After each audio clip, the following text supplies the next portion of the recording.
నేను Sumalatha. Welcome to వాస్తవాలు live TV. ముందుగా బులెటిన్ లోని హెడ్లైన్స్.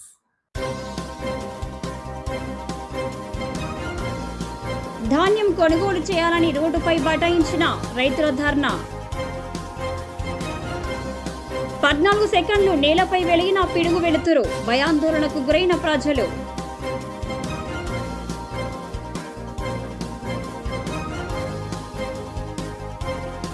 కొడంగల్ ఎత్తిపోతల పథకం భూసేకరణ సర్వేను అడ్డుకున్న గ్రామస్తులు.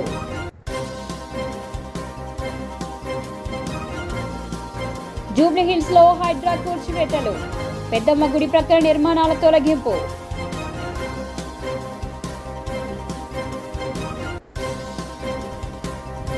పహల్గాం ఘటన నేపథ్యంలో ఆనాటి ప్రధాని ఇందిరమ్మ స్ఫూర్తిని దేశంలో ప్రతి ఒక్కరూ గుర్తు తెచ్చుకోవాలి. సీఎం.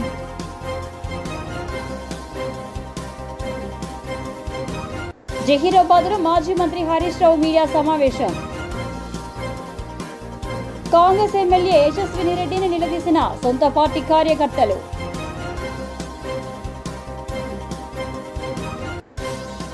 తిరుమలలో సదుపాయాలు మెరుగు, భక్తులు సంతోషంగా ఉన్నారని టీటీడీ చైర్మన్ చెప్పిన రాఘవేంద్రరావు.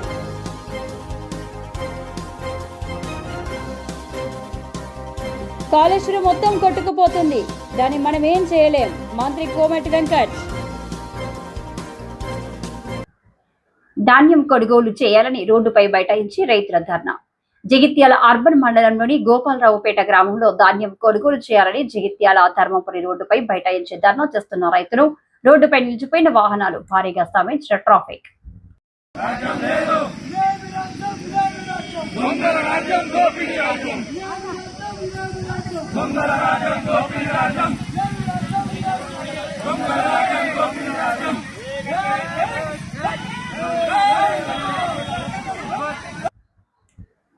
మంచిర్యాల జిల్లా జిన్నారం మండలం కేంద్రంలోని శ్రీలంక కాలనీలో ఖాళీ ప్రదేశంలో బుధవారం సాయంత్రం పడిన పిడుగు 15 సెకండ్ల వరకు కరెంటు బల్బు వలె వెలుగుతూనే ఉంది.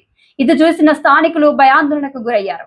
ఎలాంటి ప్రాణ ఆస్తి నష్టం జరగలేదని స్థానికులు అన్నారు.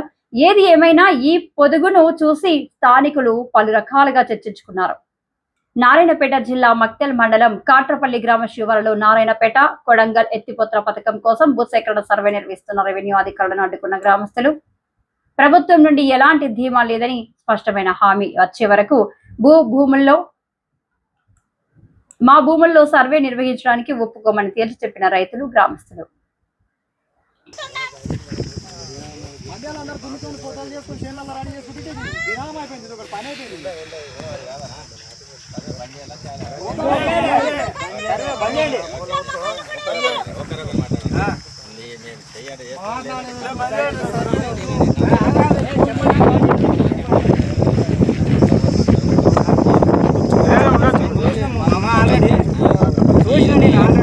ఏమైందంటే మన గ్రామ సభలు జరుగుతాయి, తెలియదు కానీ గ్రామ సభలు కొందరు ఆర్టీఓ గారిని వాళ్ళని అడిగారు.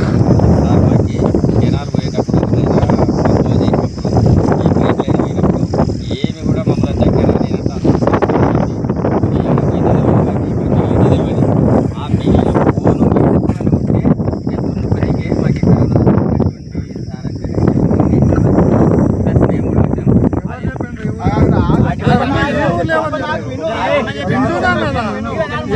విని సాలైంది అవతల పోయి చేసుకోమను. ఈడ ఎవరు చెప్పిండ్రు మాకు భూమి మిగిలింది ఎంత? ఈ ఊళ్ళో ఎవరు చెప్పిండ్రు మాకు భూమి? ఆదివాళ్ళు ఎవరు అడిగిండ్రు? మా ఊరోళ్ళు. అన్ని ఊర్లు అడిగినాయి, మా ఊరు అడిగలేదు కదా. నేను ఇంటున్నా చెప్పు, మా ఊర్లో ఎవరు మిగిలిన భూమి ఎవరిని కొలవద్దండి. చేయలేదు.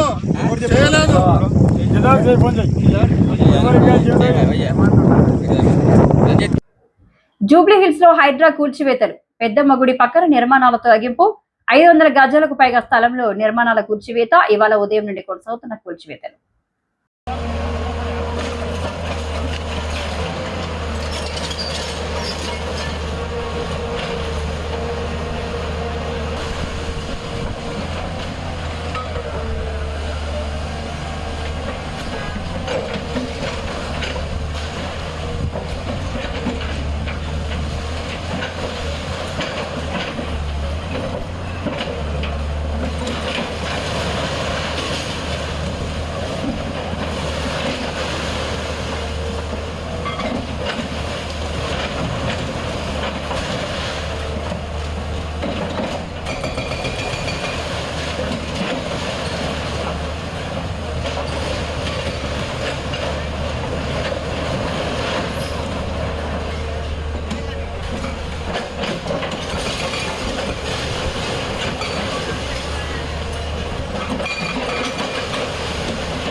పహల్గాం ఘటన నేపథ్యంలో ఆనాటి ప్రధాని ఇందిరమ్మ స్ఫూర్తిని దేశంలో ప్రతి ఒక్కరూ గుర్తు తెచ్చుకున్నారు.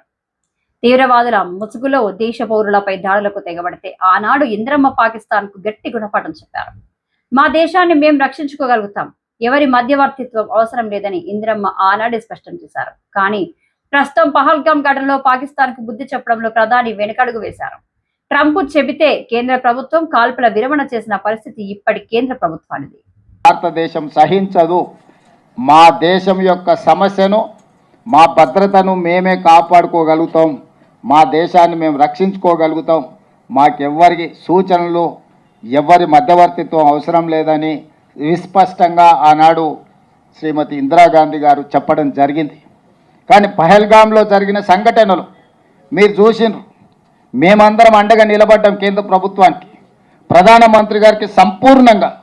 మా నాయకుడు మల్లికార్జున్ ఖర్గే గారు, మా లోక్సభలో ప్రధాన ప్రతిపక్ష నాయకుడు రాహుల్ గాంధీ గారు, సోనియా గాంధీ గారు, భారతదేశం మొత్తం కాంగ్రెస్ పార్టీ శ్రేణులు కేంద్ర ప్రభుత్వానికి అండగా నిలబడి మన వీర జవానులను పాకిస్తాన్ మన మీద కాలు దువ్వుతే శాశ్వత గుణపాఠం చెప్పమని అండగా నిలబడ్డాం.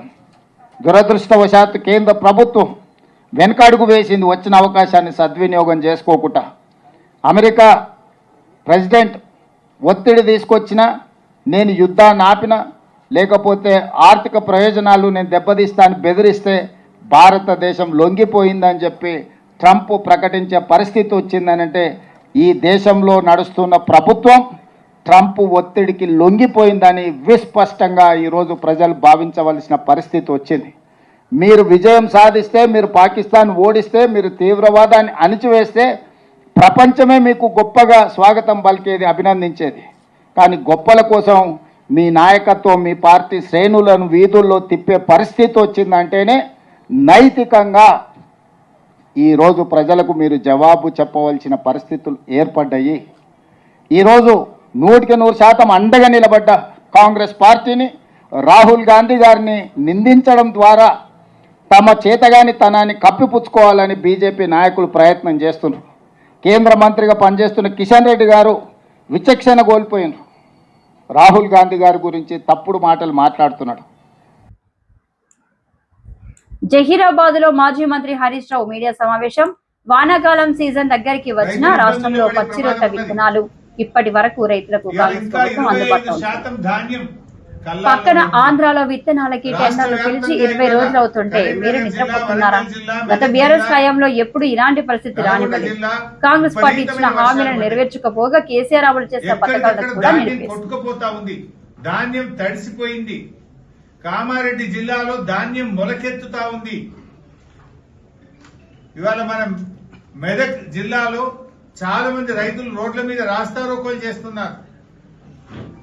ఈ ప్రభుత్వానికి చీమ కుట్టేట్లేదు. మంత్రులు, అధికారులు దున్నపోతు మీద వానబడ్డట్టున్నది. మంత్రులు కల్లాలు పోతలేరు, అధికారులు తిరగడం లేదు, రైతులు ఏడుస్తా ఉన్నారు. ప్రభుత్వాన్ని మేము కోరుతున్నాం, ఇంకా 2 రోజులు వర్షాలు ఉన్నాయంటున్నారు. నిన్న వర్షం పడ్డది, ఇవాళ వర్షం పడ్డది రాష్ట్ర వ్యాప్తంగా. తక్షణమే తడిసిన ధాన్యాన్ని కొనుగోలు చేయండి. కల్లాల్లో ఉన్నటువంటి ధాన్యాన్ని వెంటనే ఎత్తండి. ఇప్పటికే గన్నీ బ్యాగుల్లో సంచుల్లో నింపిన వడ్లు తడిసిపోయినాయి.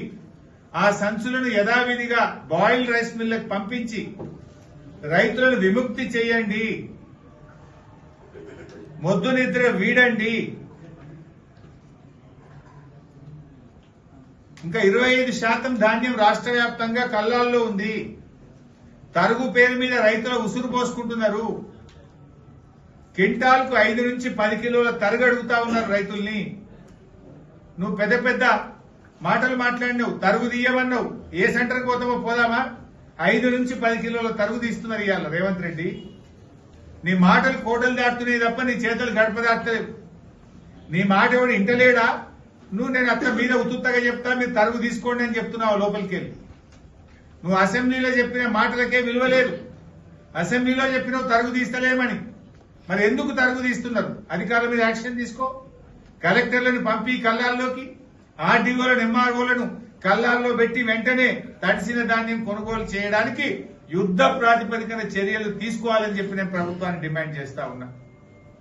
అసలు టెండర్లు మీరు ఇందాక నేను చెప్పిన పచ్చిరొట్టె విత్తనాలకు ఆంధ్రప్రదేశ్ టెండర్లు పిలిచాక 20 రోజులకు వీళ్ళు టెండర్ పిలిచింది. నిద్రపోతుండ్రా? ఆల్రెడీ కంపెనీలన్నీ ఆడ సప్లై చేసి ఆడ టెండర్లో పాల్గొన్నారు. మీరు సకాలంలో టెండర్లు పిలవక పచ్చిరొట్టె విత్తనాలు మీకు దొరకలే. You're failed. గవర్నమెంట్ నడుపుతుందా? మీరు ఏం నడుపుతున్నారు? సీజన్ కు ముందస్తు చర్యలు తీసుకోరా మీరు? ఆంధ్రప్రదేశ్ ఏమో ముందే గ్రీన్ మాన్యూర్ కు టెండర్ పిలిచింది, వాళ్ళు కావాల్సినంత ప్రొక్యూర్ చేసుకున్నారు. మీరు 20-25 రోజులకు టెండర్ పిలిస్తే ఆ కంపెనీలు పాల్గొనే పరిస్థితి ఏర్పడ్డది, సప్లై చేయలేని పరిస్థితి ఏర్పడ్డది. దానికి అందానికి ధరలు పెంచింది. ఇంకా మీరు మీ ముఖానికి మీరు రైతు ప్రభుత్వం. ఏం రైతు ప్రభుత్వం? రైతు బంధు ఎగ్గొట్టు రైతు ప్రభుత్వమా? రైతు బీమా కట్టకపోవడం రైతు ప్రభుత్వమా? వడ్లు దడిచిపోతే మొలకెత్తినా కొనకపోవడం రైతు ప్రభుత్వమా? పంటల బీమా ఎగబెట్టడం రైతు ప్రభుత్వమా? విత్తనాల ధరలు పెంచడం రైతు ప్రభుత్వమా? ₹1 బోనస్ ఇవ్వకపోవడం రైతు ప్రభుత్వమా? ఏంటి మీ రైతు ప్రభుత్వం? రైతుల ఉసురు తగులుతుంది మీకు. రైతులకు కన్నీళ్లు పెట్టిస్తున్న ప్రభుత్వం మీ ప్రభుత్వం. రైతులకు మోసం చేసిన దగాకోర్ ప్రభుత్వం ఈ కాంగ్రెస్ ప్రభుత్వం. ఏంది మీరు రైతులకు చేసింది? ఒక్కటన్నా అడుగుతున్నాను. ఏది?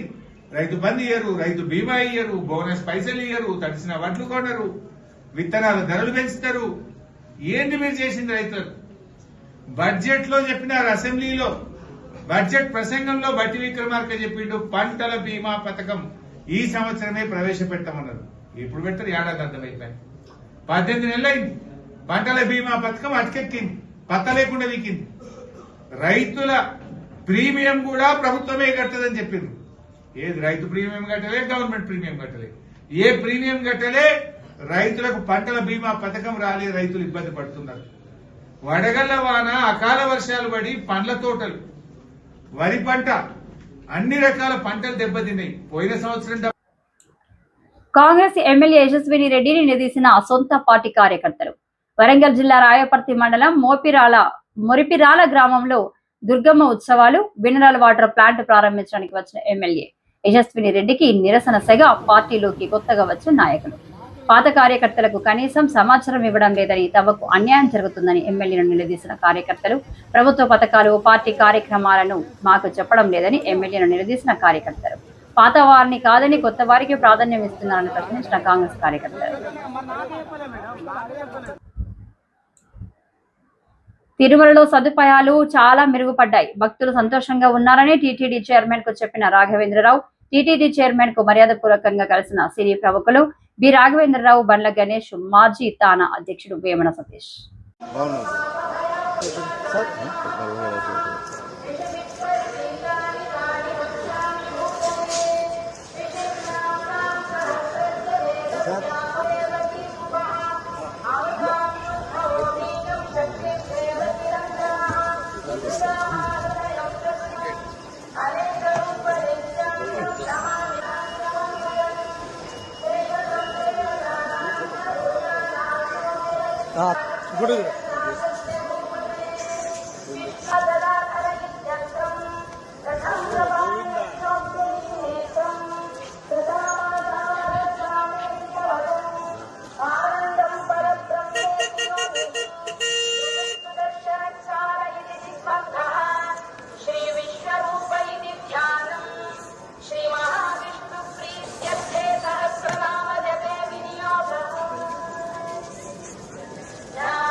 కాళేశ్వరం మొత్తం కొట్టుకుపోతుంది. దాన్ని మనం ఏం చేయలేం. 3 డ్యాములు తీసేయాల్సిందే. నేను సివిల్ ఇంజనీరింగ్ చేశాను, నాకు తెలియదా అన్నారు మంత్రి కోమటి వెంకట్.